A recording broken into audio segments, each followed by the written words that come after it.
YouTube, Keep the Trucker back with another video. I'm out here working on the Cummins, the X15 right now. Well, I'm on the tail end of it now. I should have shot the video earlier, but I didn't really know how it was gonna go, so I decided not to shoot it. But I'll show you like exactly what I did. I had a pretty decent coolant leak going on, so yeah, right now I'm finishing up. I'm putting in the coolant. Got the coolant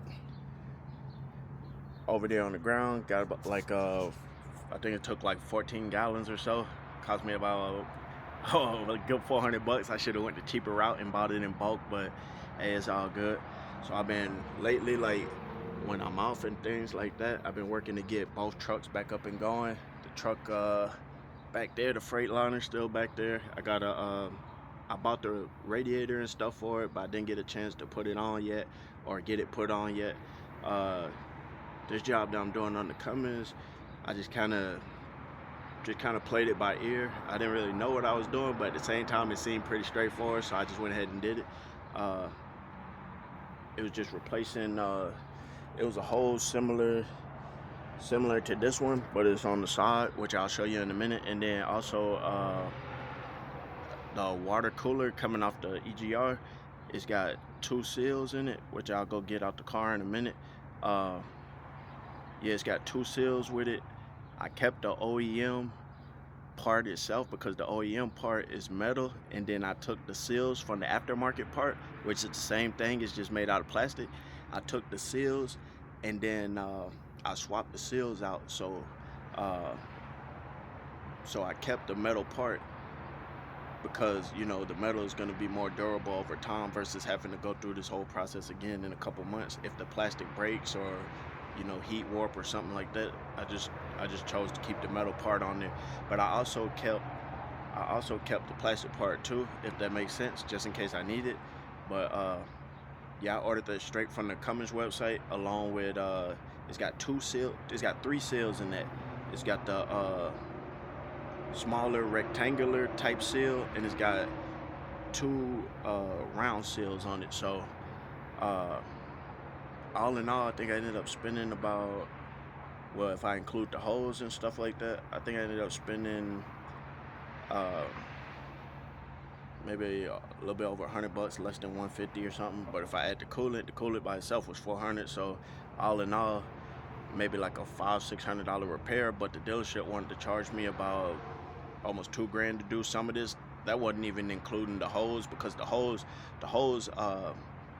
leak happened way later. You know, I didn't even know about the hose until I went to crank up one day, and then yeah, that's when the coolant just started spitting everywhere, and I knew I needed to get this done. But like I said, I'm only home on the weekend. A lot of time, by the time I get home, I don't really feel like messing around with the truck. But this weekend in particular, I just at the point where I'm like, you know, I need to go ahead and just start working on these trucks. But yeah, this I don't know if you caught my other videos, but this the X15. It's the efficiency one, but this the 2019 Kenworth that I had got back in December of 23.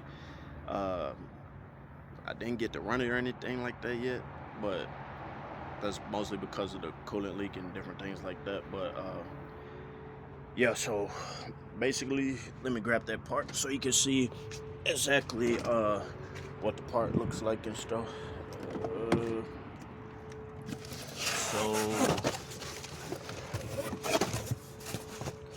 So this is the old hose that was on there with the 2 clamps, one at the top, one at the bottom. And this is what the round seal looked like for the part that I'm about to show you. So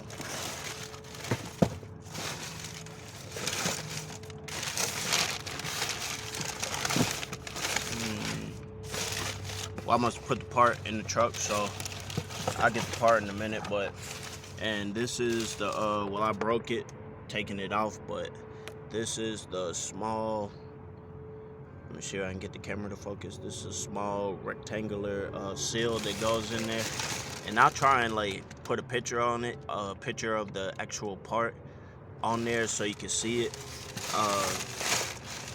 If I'm not able to figure out where I put it, because Yeah, right now I'm just in the process of putting the coolant back in, but I'm gonna check the truck real quick and see where I put that part, because I wanted to hold on to the part itself. I just need to see what I did with it. But yeah, hopefully the goal is to get back in the owner op life pretty soon. You know, I'm just slowly doing things. But the ultimate goal is to get back in the owner op life, you know, so I could pick back up with the videos and everything like that. I know it's kind of slow right now, but that's the ultimate goal. So here's the piece itself. It's got the seal. Well, the seal's not on it, but the seals that I showed you a little while ago, one goes at the top, one goes at the bottom.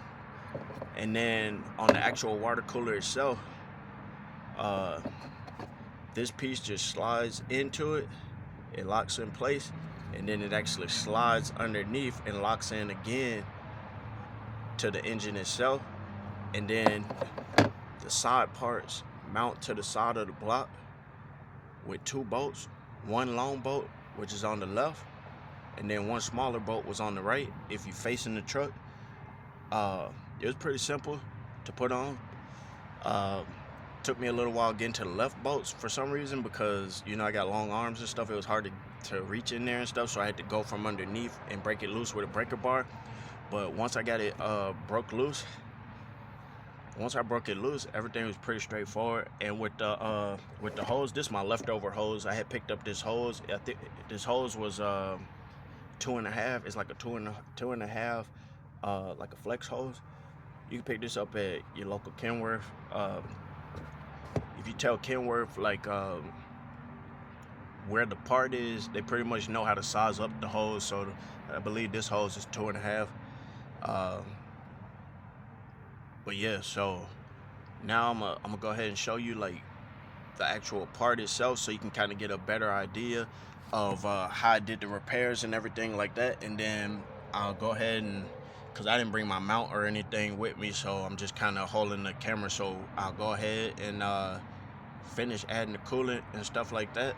And then I need to jump it off because, you know, I hadn't ran it in a little while, so I got a jump pack and everything. I bought the jump pack for about it was about $300 a couple months ago, but it's really saving me because the jump pack itself, you know, versus calling out a repair guy to come and jump me and stuff like that, it might cost me $300 each time, where I could just pay the $300 and I got a jump pack, you know. So yeah, I got a jump pack just in case, you know, while working on these semis and stuff, because I hadn't ran them in a while. You know, it gives me the power to go ahead and jump it off and get it running and everything, check for leaks and all that stuff.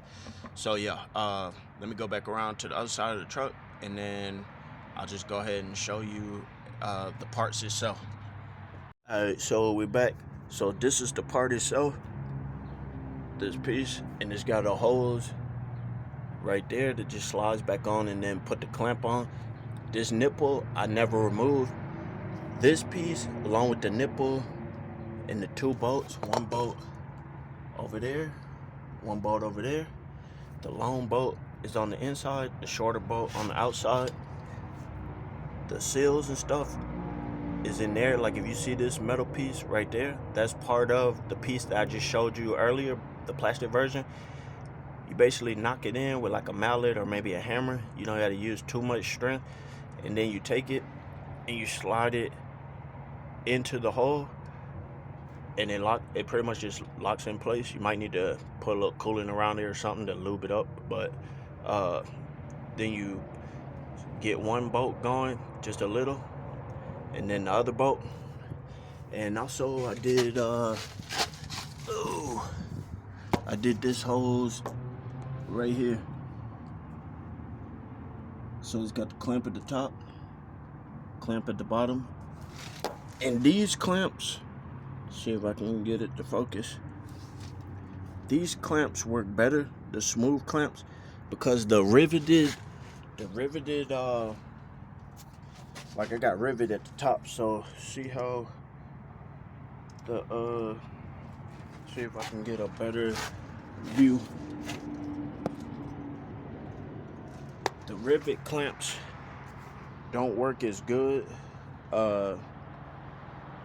simply because they cut back into the hose itself. But yeah, so that's basically, I was losing coolant from this, and then the coolant was also spitting out.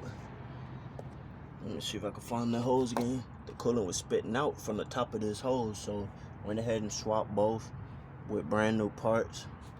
And now I'm about to oh yeah, there goes the company truck. But now I'm about to fill it up with all of this coolant. We got 14 gallons of coolant. There's my my jump pack that I was telling you about. So yeah, I'm basically about to get started with all this coolant, and then I'll check back in with you when I'm ready to jump it off. So this this is gallon number 1, 2, 3, 4, 5. It's like gallon number 6 out of I think it's like 14 I'm putting in here. So yeah, it's a slow process, but shit, I'm still at it.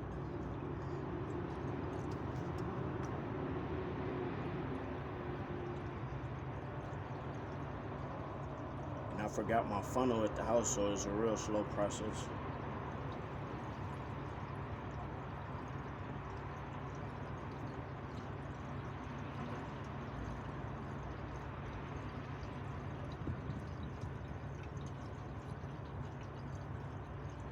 Also, quick disclaimer, I don't claim to be a diesel mechanic or anything like that. The stuff that I feel like I could do, I just go ahead and do it, but I'm in no way, shape, or form, you know, a professional mechanic or nothing like that. I just know how to do some things or whatever, but, you know, if I feel like I could save money by doing it myself, then I'm gonna just do it myself.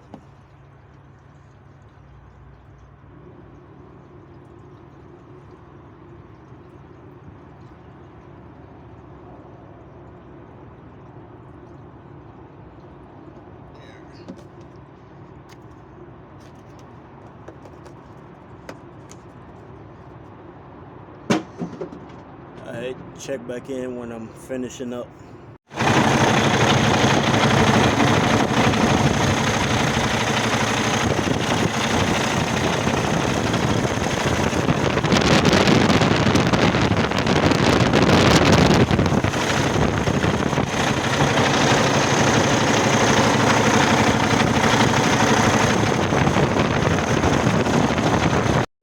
Hey YouTube, so we got it fired up and everything. I was looking at it a little while ago and stuff like that. So far I'm not seeing leaks or anything like that. I'll probably take it for a test drive tomorrow at some point. Yeah, it's burning up out here. I'm about to cut this AC on in the truck for a few minutes and cool off real quick, let it run and stuff like that.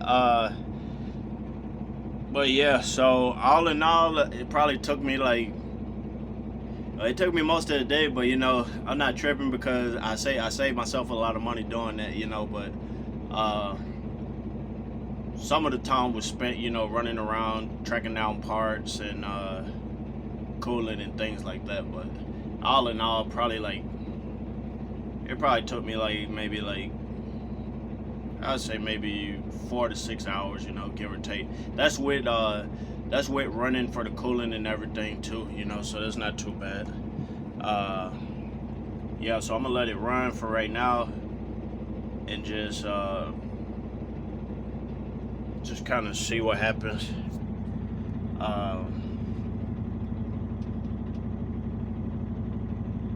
Yeah, because I hadn't ran it in a while, so I'm just run it and kind of see like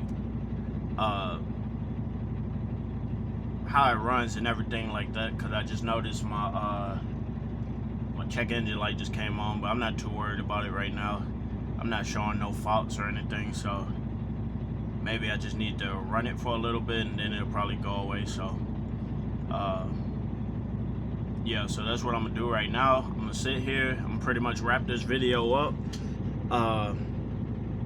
Yeah, hopefully within like the next 6 months to a year, you know, at the most. Like I said, hopefully I go ahead and transition back over to the owner-op life and stuff like that. It's just I want to make sure that I knock out as much stuff as possible before I actually jump back on the road, so that way I'm not slammed with repairs as soon as I get on the road. I'm combing everything over, you know, with a fine-tooth comb, just kind of checking the minor things, seeing at least knocking out the minor things, you know. It's always possible to be major things down the road, but I'm at least knocking out the minor things now, so that way it's less overhead down the road. Like I could take time right now and just focus on repairs. Something that I should have been doing when I was in the Freightliner, you know. I'm not gonna lie, I was running hard during COVID, you know. The money was just coming and coming and coming. Now don't get me wrong, I had a lot of repairs with the Freightliner too. I had replaced a complete fuel system and all type of stuff, but yeah, so you know, I'm just working on this Kenworth right now, but because the plan is to put the Kenworth on the road first, because you know it's the younger truck, less miles, later year model and everything like that, so fingers crossed it's the more reliable for right now, you know.